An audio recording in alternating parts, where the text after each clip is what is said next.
नमस्कार विद्यार्थी मित्रांनो, मी Nilesh Kankal math basic YouTube चॅनलमध्ये पुन्हा एकदा तुमचं स्वागत करतो आहे। आज आपण पाहणार आहोत इंटरमिजिएट चा एक महत्त्वाचा प्रश्न, चौरसाकृती क्यूबचा अनुविक्षेप उद्दीक्षेप समोरून आणि बाजूने काढायचा आहे आपल्याला। प्लॅन आणि इव्हॅल्युएशन तर बघूया कशा पद्धतीने करायचं आहे।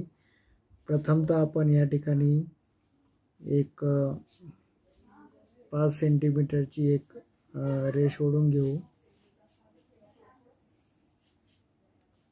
याच्या थोडं बाजूने एक जास्तीची रेष ओढून त्याच्या बाजूने एक थोडीशी जास्तीची रेष ओढू, एक सेंटीमीटरची 2 सेंटीमीटरची।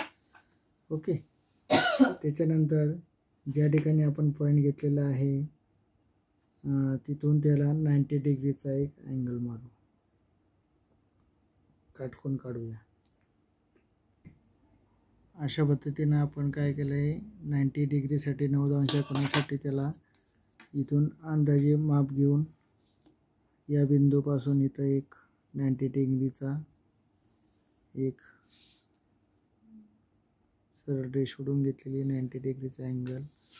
आता आपल्याला प्रश्न आहे 5 सेंटीमीटर किंवा 4 सेंटीमीटर 6 सेंटीमीटर काही पण येऊ शकतं। तर मी इथून 5 सेंटीमीटर आपल्याला दिलेला आहे, चौरस काढायचा आहे।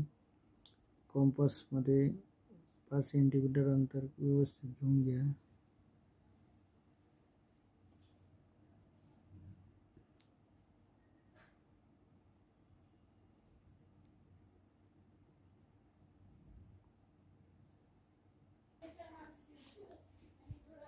विद्यार्थी मित्रांनो, आपण इथून 90 डिग्रीचा अँगल काढला, त्यानंतर इथून 5 सेंटीमीटरचं अंतर घ्यायचं, इथं आर्क मारायचा, त्याच्यानंतर इथून एक आर्क मारायचा या ठिकाणी आणि इथून एक आर्क मारायचा। आपल्याला एक छेदनबिंदू भेटेल, तो या ए पॉईंटपासून आपण त्याला जोडून घेऊ, म्हणजे एक 90 डिग्रीचा अँगल या ठिकाणी तयार होणार।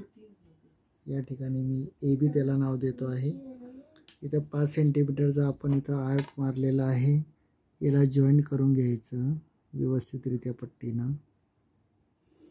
ओके, इथपर्यंत आपण आलेलो आहोत। याला काय देऊ आपण नाव, अनुविक्षेप वरून। ओके,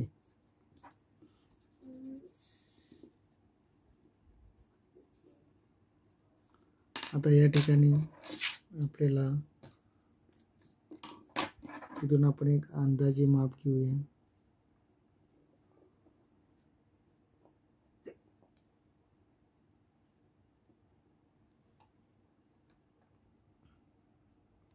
अंदाजे माप घेतल्यानंतर त्याला आपण या ठिकाणी सरळ जॉईन करूया।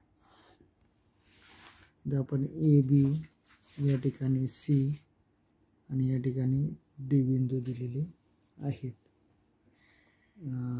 त्याचप्रमाणे आपण या ठिकाणी ई आणि एफ हे नावं दिलेले आहेत। आता काय करायचं, आपल्याला एफ बिंदूवर कॉम्पासाचं टोक ठेवायचं आहे आणि सी वर याला असं एक असा कर्व आर्क मारायचा आहे। ओके, त्याच पद्धतीनं एफ पासून आपल्याला बी पर्यंत अंतर घ्यायचं आहे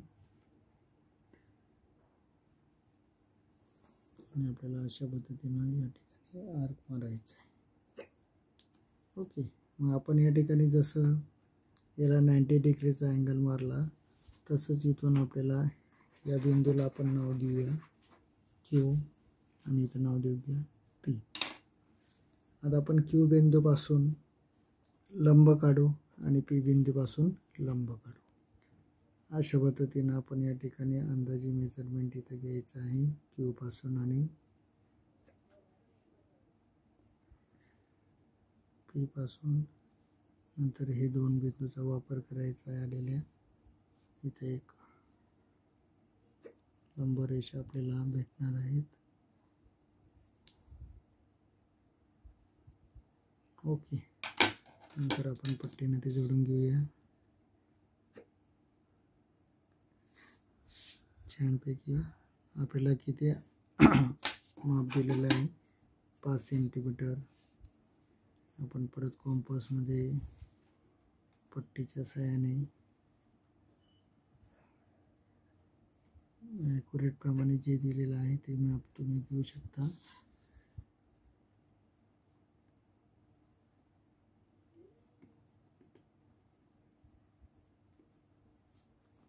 नंतर क्यू बिंदूपासून वरती एक आर्क मारायचा, पी बिंदूपासून मारायचा, देन एफ पासून मारायचा आणि ई पासून मारायचा.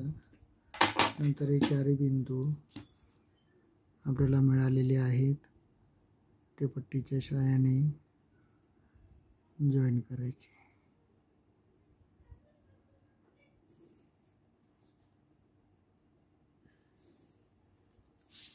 अशा पद्धतीने आपल्याला या ठिकाणी HG नाव देणार आहोत आपण, त्याच्यानंतर S आणि R. तर अशा पद्धतीने आपल्याला उद्दीविक्षेप या ठिकाणी भेटणार आहे बाजूने आणि या ठिकाणी उद्दीविक्षेप भेटणार आहे समोरून. आणि या ठिकाणी तुम्हाला क्यू विचारलेला आहे, इथं L रेषा आपण देणार आहोत.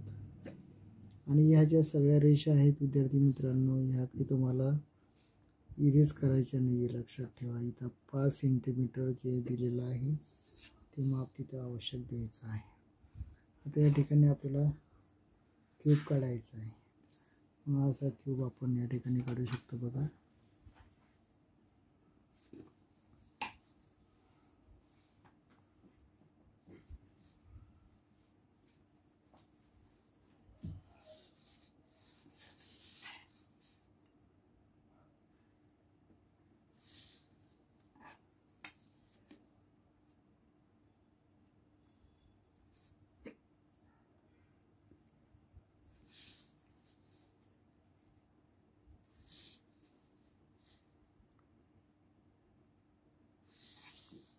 ओके,